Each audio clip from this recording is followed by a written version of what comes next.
Ladies and gentlemen, welcome to PRC Foundation.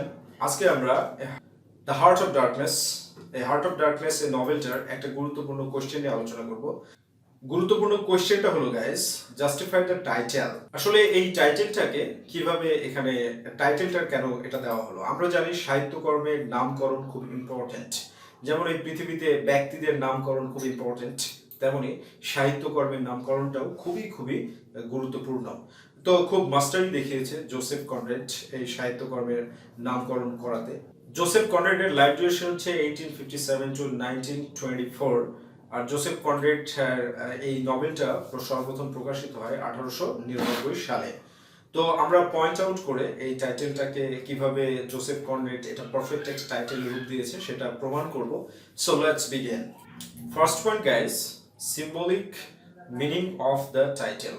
এই symbolic meaning রয়েছে এই টাইটেলটার। এই সিম্বলিক মিনিং এর তিনটা পয়েন্ট এখানে বিশেষভাবে উল্লেখযোগ্য। ফার্স্ট পয়েন্ট যেটা, সেটা হচ্ছে physical darkness of the African native আর দ্য নেটিভসদের যে ফিজিক্যাল ডার্কনেস, সেটা একটা বিষয়। যে আসলে আফ্রিকার লোকেরা এতই কালো, মনে হয় যে আলকাতরা দিয়ে তাদেরকে প্লাস্টার করে দেওয়া হয়েছে, ঠিক আছে? এরকম আল্লাহ তাদেরকে এইভাবে সৃষ্টি করেছে। তো তাদের হার্টটা কিন্তু অনেক স্বচ্ছ, অনেক পরিষ্কার, অনেক সাফ। কারণ তারা তো ক্রিমিনাল অ্যাক্টিভিটিস জানে না। তারা জানে হচ্ছে কি, যে একটু সুখী শান্তিতে থাকার জন্য এই সাদা মানুষদেরকে বিশ্বাস করেছে। আর এই সাদা মানুষদের এই সাদা মানুষরা উপরে সাদা আর ভিতরে কালো নিয়ে এই কালো মানুষদের সাদা হৃদয়কে কলুষিত করছে। তাহলে ফিজিক্যাল ডার্কনেস দ্বারা কিন্তু বেসিক্যালি এখানে জোসেফ কনরেড যেটা দেখিয়েছেন যে আফ্রিকান নেটিভরা ফিজিক্যালি ডার্ক থাকতে পারে, কিন্তু তাদের মেন্টালিটিটা অনেক হোয়াইট। তারা অনেক বেশি সরল মনের, তারা অনেক বেশি সরল বিশ্বাসী। তাদের মধ্যে কোনো ক্রিমিনাল চাল নেই, ঠিক আছে? যেমন দেখো, আমরা কিন্তু এখনো ইন্ডিয়ান সাবকন্টিনেন্টে কাউকে গালি দিতে গেলে এটা বলে সাদা ব্রিটিশ খারাপ। তার মানে কি? ব্রিটিশ খারাপ মানে হচ্ছে সর্বোৎকৃষ্ট খারাপ, কিন্তু এরা দেখতে কিন্তু সুন্দর, কিন্তু খারাপের দৃষ্টিকোণটা কি? তাহলে এই যে ফিজিক্যাল ডার্কনেসটা দ্বারা আর ফিজিক্যাল হোয়াইটনেসটা দ্বারা কিন্তু দুইটা পয়েন্টকে এখানে জোসেফ কনরেড ফুটিয়ে তুলেছে অ্যাকর্ডিং টু দ্য ক্রিটিক্স। ওকে, তো ফার্স্ট অফ অল আফ্রিকানরা কালো, কিন্তু তাদের হৃদয় সাদা। আর এই যে এই যারা ইউরোপিয়ান যারা ইম্পেরিয়ালিস্ট আছে, যে বেলজিয়ামের যে লোকজন, এরা হোয়াইট, কিন্তু এদের অন্তরটা হচ্ছে আলকাত্রার মতো। এটা হচ্ছে ফার্স্ট পয়েন্ট। সেকেন্ড পয়েন্ট যেটা, সেটা হলো যে darkness of the atmosphere of Africa. আফ্রিকার যে জঙ্গলের যে অন্ধকারাচ্ছন্ন পরিবেশ, সে অন্ধকারাচ্ছন্ন পরিবেশকে বুঝিয়েছে। কিন্তু এখানে এই ইম্পেরিয়ালিস্টরা কি করছে? অন্ধকার থেকে তারা পয়সা, তারা ওয়েলথ কালেক্ট করে নিয়ে এসে তারা অনেক বেশি ধনী হচ্ছে। এই সিম্বলিক সিগনিফিকেন্সটা কিন্তু জোসেফ কনরেড দেখিয়েছে। এই নোটটা পাওয়ার জন্য, কালেক্ট করার জন্য তোমরা ডেসক্রিপশন বক্সের যে লিঙ্ক আছে সেই লিঙ্কে ক্লিক করলে তোমরা এই নোটটা কালেক্ট করতে পারবে, এবং ডেসক্রিপশনগুলো অনেক সুন্দরভাবে ইংরেজিতে পাবে, পাশাপাশি কোটেশন পাবে। আশা করছি সবাই কালেক্ট করবে ইনশাআল্লাহ। তো এরপরে কি দেখানো হয়েছে? Dark forces of evil at work. এখানে ডার্ক ফোর্সেস কেন বলা হচ্ছে? কারণ এই যে ইম্পেরিয়ালিস্ট যারা, এরা কাজ করার জন্য এতটাই ব্রুটালিটি, এতটাই নিষ্ঠুরতা আফ্রিকান পিপুলদের উপরে দেখিয়েছেন যে এই ফোর্সটাকে আমরা ডার্ক ফোর্স ছাড়া কিছু বলতে পারি না, ঠিক আছে? যেমন একটা দৃষ্টান্ত দেওয়া যায়, যে কেউ যদি বলে অসুস্থ, তো তাকে পিটিয়ে নিয়ে যাওয়া হচ্ছে। এই যে তিনটা স্টেশনের কিন্তু এখানে জোসেফ কনরেড বর্ণনা দিয়েছেন। তো এই উপন্যাসটার যে সেন্ট্রাল ক্যারেক্টার, তার নাম হচ্ছে মার্লো। মার্লো যখন প্রাইমারি স্টেশনে গেল, তখন দেখছে যে মানুষদেরকে কি হোয়াট কাইন্ড অফ সিচুয়েশন, ব্যাপক খারাপ একটা অবস্থায় তাদেরকে মনে হচ্ছে যে চেন দিয়ে আটকে কাজ করে নেওয়া হচ্ছে। সেন্ট্রাল স্টেশনের পরিবেশ আরো বেশি খারাপ। এখানে এক জাসুস আছে, শয়তান, তার নাম হচ্ছে ব্রিক মেকার।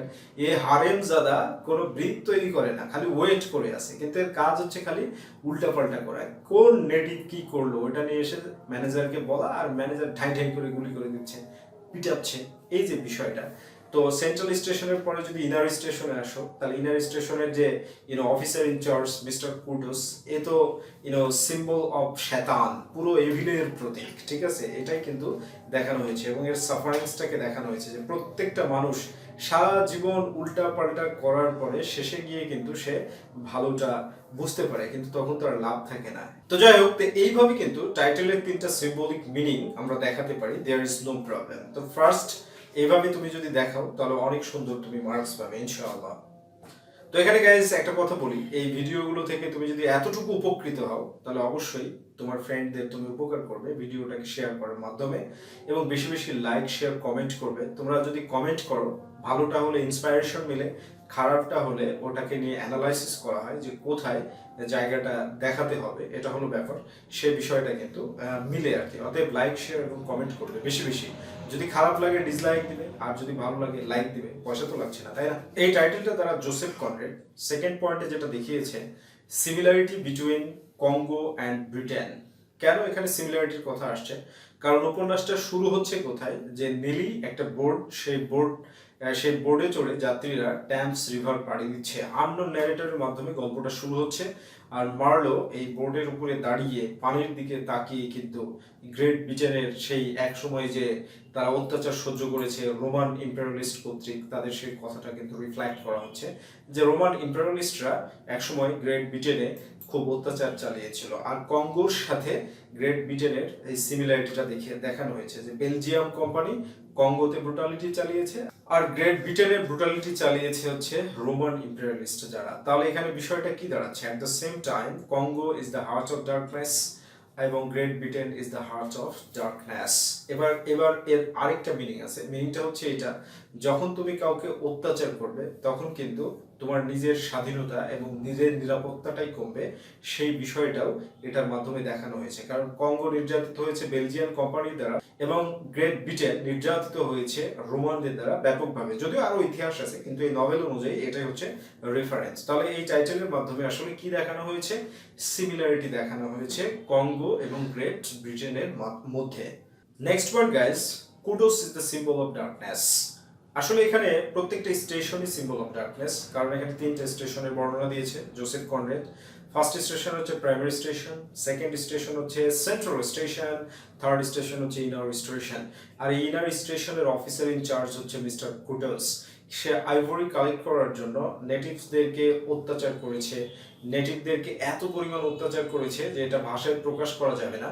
এবং এখানে সে তার যে লিকারি সেটাকেও কিন্তু তিনি প্রকাশ করেছে, কারণ নেটিভ একটা মিস্ট্রেস রাখার মাধ্যমে, এবং সে যথেষ্ট আইভরি কালেক্ট করতে পারতো, খুবই বেশি আইভরি সে কালেক্ট করতো। বেলজিয়াম কোম্পানির যত এজেন্ট ছিল তার মধ্যে সবচাইতে বেশি আইভরি কালেক্ট করতে হচ্ছে কুডোস।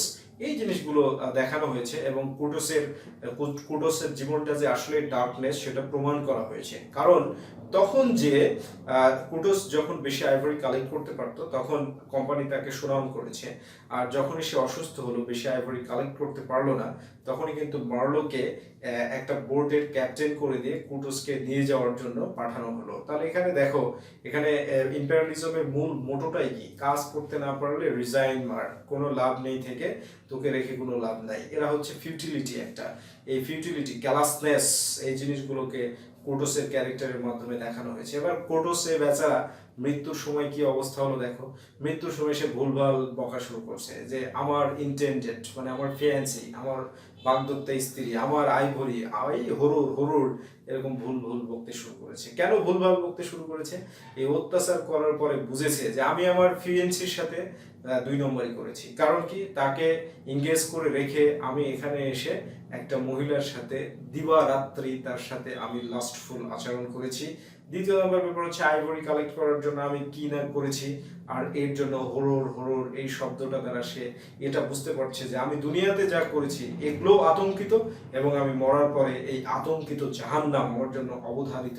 তাহলে কুডোসের ক্যারেক্টারের মাধ্যমে কিন্তু এই হার্ট অফ ডার্কনেস এই টাইটেলটাকে খুব চমৎকারভাবে জোসেফ কনরেড রিপ্রেজেন্ট করেছেন।